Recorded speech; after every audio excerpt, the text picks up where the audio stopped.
Hello, welcome back. Alrighty. All right. In lecture 3.3, you learned about anxiety and how it's really just a manifestation of this primitive reflex. When our brain senses danger, it kicks us into that fight or flee mode.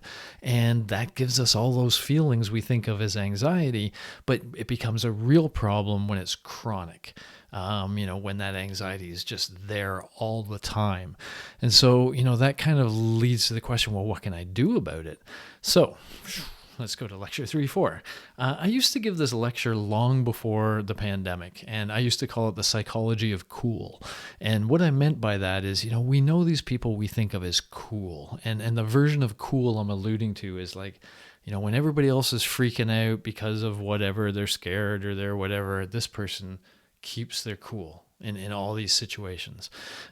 Wouldn't you like to be that person? Don't we all want to be that person? Well, how can we be that person? And so, once you know what you know about anxiety, well, that's sort of the opposite of being cool, right? That's your limbic system coming up and taking control, and you're going emotional and you're going fight or flee. Cool is kind of having that under control. Can you control that response? I said it was pretty reflexive. Can you control it? Well, you can at least manage it. And that's important, especially when it's a chronic stressor. Because if you're chronically stressed all the time, it's going to burn you out. Hans Selye's research showing that it will literally impact your immune system and you will get sick. Okay? So what can you do about it? That's what this lecture is about. We're going to talk about managing anxiety and kind of connecting that all together a little bit. All right. So always, it's always tempting to just run right to the sort of fun psychological bits. What can you do psychologically to manage anxiety? But in fact, some of the biggest impact we can have on our own mental health in general comes from some very basics. And you know all these, but let me talk about them again. Nutrition. They call it junk food for a reason. Junk food has very little nutritional value, and those nutrients keep our body and our brain functioning really well. And when you're depleted in certain nutrients, certain vitamins, etc., you often run into issues related to mental health. So, good diet.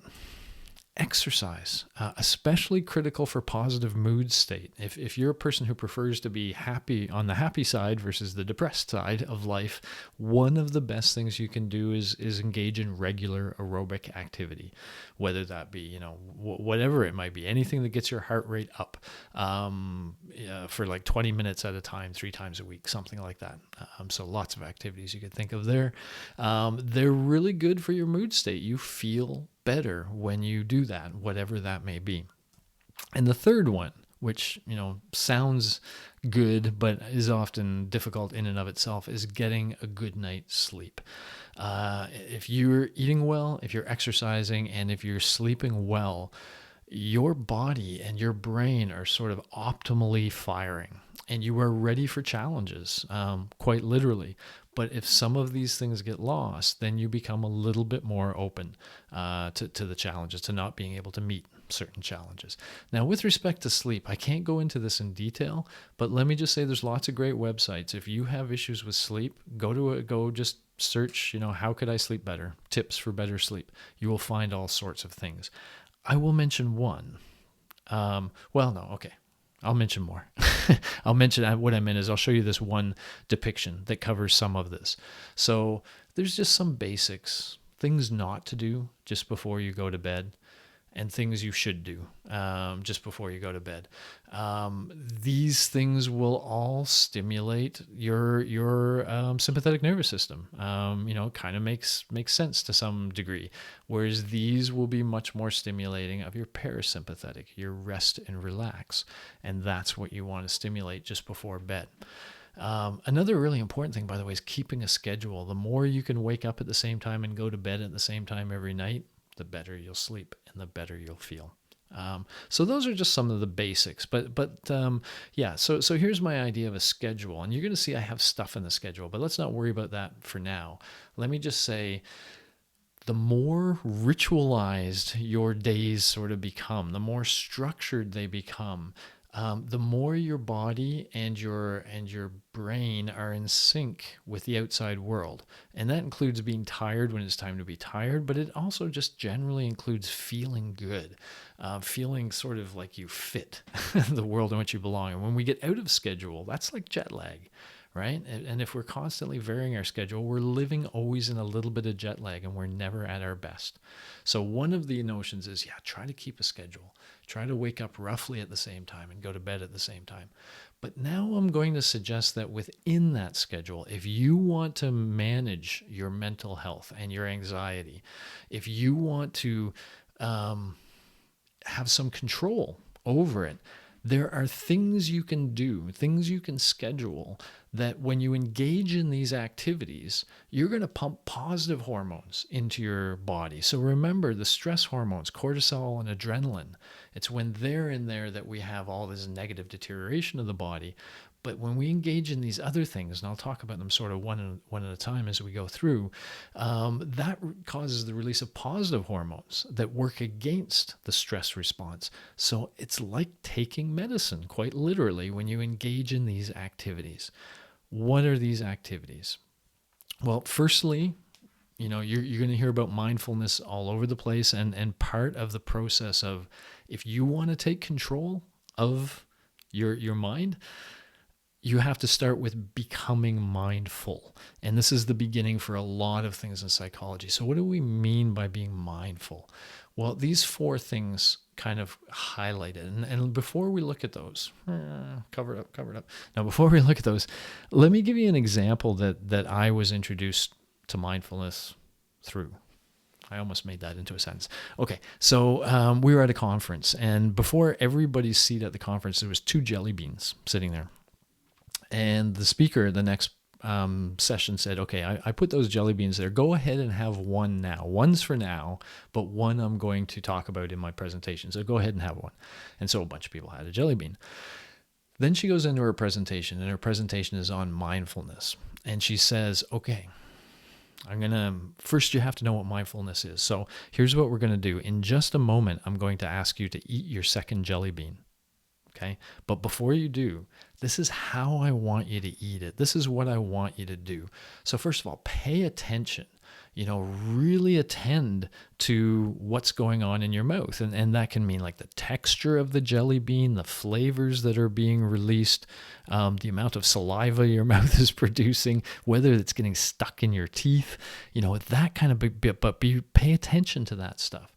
Do it on purpose, like really intentionally focus your mind on what is happening while you're eating that jelly bean, and just focus on the moment, the now, not what happened previously, not what's going to happen next, what is happening now, and do it in a very non-judgmental way. It's not a good jelly bean. It's not a bad jelly bean. It's an interesting jelly bean, and you are being curious about it and really trying to experience what it's like to eat a jelly bean.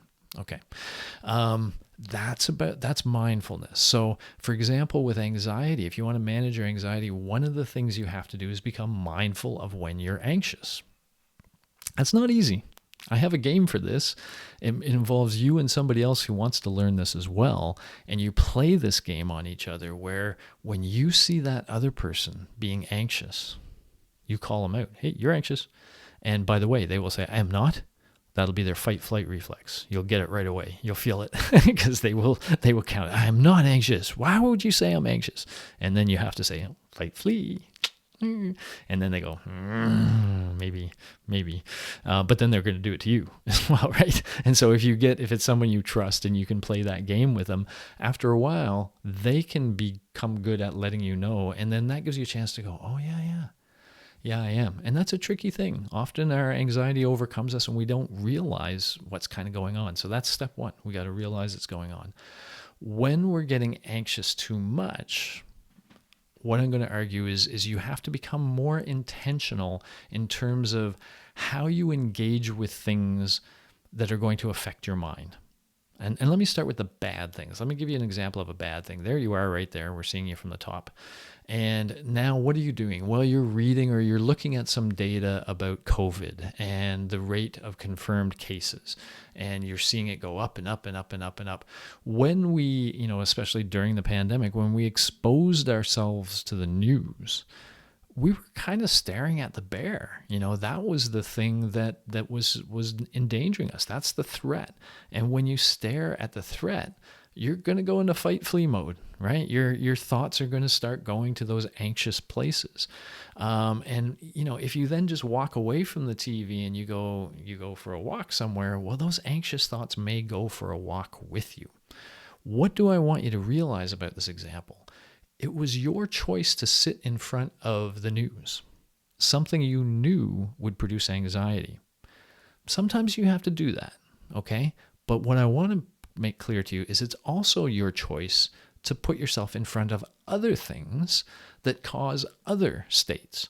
Just like turning on the news causes anxiety, turning on various other things, and you're going to see music and other things playing a big role here, can put your mind in a happy place.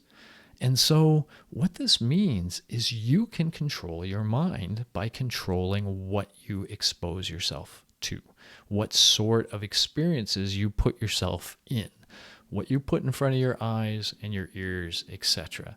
That will cause certain experiences in your mind, and these pleasant experiences release good hormones. And so they are medicinal, especially when stress is chronic. We need to get away from it sometimes. So things we see, hear, and do, our environment, what we do within it, it affects our mental world. And so there are 3 ways it can affect us. Some environments make us more anxious. That's watching the news. Some just take our minds away. They just give us a break. And we're not necessarily feeling good, but we're not feeling anxious. Those are good. They're a chance to escape the anxiety, but especially good. Some environments produce positive mental states that work against the negative effects of anxiety. I've already alluded to these, and they're not going to come as a huge surprise, but I don't know if you've ever thought about the mojo they have. The first thing is just to understand the power that music has to shape your mental state. We all kind of know this, right? We use music probably before you're going out somewhere. You might use certain songs to psych you up for it. Maybe at the end of a day, you use other songs to kind of chill you out, whatever, and the music kind of can set the mood, right, to some extent. And so we can use this. In fact, music has a real power because songs become popular at given times, and they're very popular then, and then things move on. And maybe that song shows up once or twice, but it's not very common for a long period of time. Then one day we hear it. And it's got this ability to bring us right back to that period when we really listened to that song and we remember, what we were doing with friends, etc. And so if songs become bound to really positive times in our life, we can use those songs to literally bring us back to those things. Maybe we went on a great vacation with friends and there was this playlist that the hotel played over and over again, and we recreated. And that's our soundtrack for our memories of that trip. So you can, other things, vacations, parties, road trips, relationships, etc.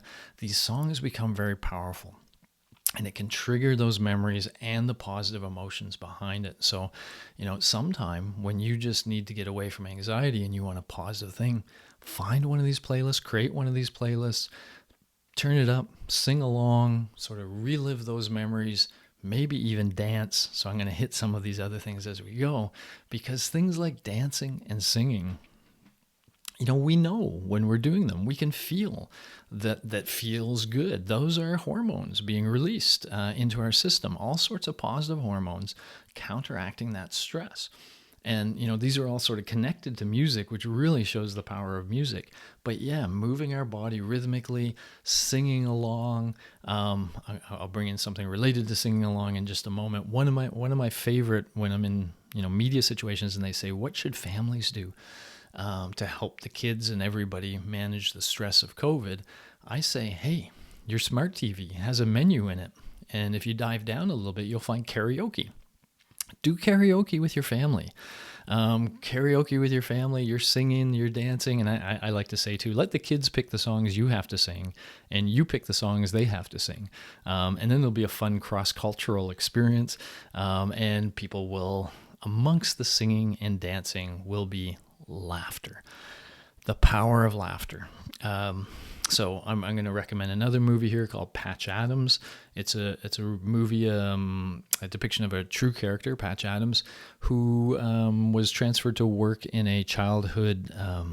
What's the word? I'm sorry, but children who were going to die, a terminal ward for children, cancer children. And when he first goes there, everything's sad and gloomy in this ward. And, that makes sense. It's a bunch of children who are going to die, and that's a sad and gloomy kind of thought. But what Patch Adams says is, this is no place to die. Like, this is horrible. We're making their last few, living moments or living days like they're already dead, essentially. And so he started, you see him here with the nose on, but he started bringing humor and comedy into the hospital setting in all different ways. And not only did it, of course, improve the mood, it improved the prognosis. Everybody became healthier in that place when it was full of humor and laughter. These are powerful things. And what I'm really saying to you guys now is, if you're trying to manage chronic anxiety, if there are things that make you laugh, pay attention. Something just made me laugh. Can you reproduce that? Like, was it a show that you can PVR or something like that? Is it something you can reproduce? Because if you can, you've now found a tool you have to put yourself in a positive mind state. And if you can go back to that tool and schedule it into your life a little bit, remember my schedule with music and laughter and all these things, then, schedule those breaks for yourself. Say, okay, I need a break from reality, and I'm just going to go have some fun. I'm going to go do something that's going to make me feel good. And that will recharge me to go on and deal with the challenges of life. Okay, nothing is as recharging as our social connections, our family and friends. They are really, really important. The more you can develop deep social connections with others, and then use those when you're feeling stressed. And what I really mean by use those is talk to people, like face to face if you can, but on a phone, not texting, not emoticons. Talking. When we speak to each other, we don't just hear the words, we hear the nonverbals, the sounds, the groans, the grunts, the chuckles, the whatever. The nonverbals are what connect us. They're what tell us, like when that other person chuckles at the right time, that means they were listening and they were thinking about what we were saying. And when we said something funny, they thought it was funny. That shows us they care. And knowing that we have these people that care, and them knowing that we care, that's the great insulator to anxiety. That is what really kind of, makes life bearable for a lot of people. So never underestimate that importance. Try to stay as closely connected to your family and friends as you can, and try to, listen to them when they need help, and lean on them when you need help, because that's sort of the way things work. And it's a very powerful tool to have. Okay. The other thing I'll say, by the way, everything I've talked about so far has been sort of managing chronic anxiety, and we could put this in that camp as well, which is just either meditation, if you're a meditation kind of person. If you're not, try listening to some guided relaxation audios. They can literally take you to a place where your parasympathetic nervous system is in charge. They kick in the rest and digest system. And it just walks you through this process of clenching muscles and then releasing them and feeling the relaxation and doing that in a systematic way. I really recommend you guys try it all. Try it just before bed. It'll make you feel very relaxed. And when you get good at feeling that relaxation, if you feel that enough, you can get good at summoning that. And that's really that cool person in the room that I talked about at the beginning. When everybody else is freaking out, that person summons the relaxation and just doesn't get freaked out. You can learn to do that, but you have to first learn what real relaxation feels like. And you can get that through meditation or guided relaxation. So I'll recommend that as well. Cool. Okay. Bigger point of this is just these things that we're talking about, they're not just sort of gooey, like, oh yeah, sing, everybody will be happy if you sing. We know from a lot of studies that these activities release endorphins, oxytocin, and serotonin, well, dopamine can go either way. That's why it's kind of said it that way. But these are all really positive hormones. And so they counteract these guys. And so the problem is, if you're stressed all the time, you're getting way too much of these guys, and you need some of these guys. And just like a pill that you might take, except it's even better. It's not a pill. It's like going dancing or doing karaoke with friends, and that will really have a positive effect on your anxiety level in general. Okay, cool. I hope that was useful. And I hope you try some of this stuff. The real trick to managing anxiety in the long term is creating a lifestyle that just really helps you to do that. And that starts with those foundations I talked about: good eating, good exercise, good sleep. But then it goes on to, realizing that, I have been feeling anxious for a long time. I need to start doing those managing things Jordan's talked about. I need to start scheduling some of these things in. Maybe it's just a phone call with a good friend, but I'm going to schedule that in, and every Thursday night at 4, I'm going to reach out to a different good friend and connect. Things like that.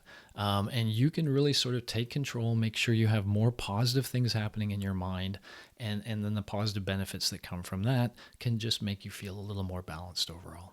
Okay? All of this is about trying to stay mentally healthy. And in hopes that you don't reach a point where you really find it too much. And at that point, of course, that's when we want the real healthcare professionals to come in. But this is about trying to find a way of just sort of being mentally at your best. And that's about it. Okay, leave it there. Bye-bye.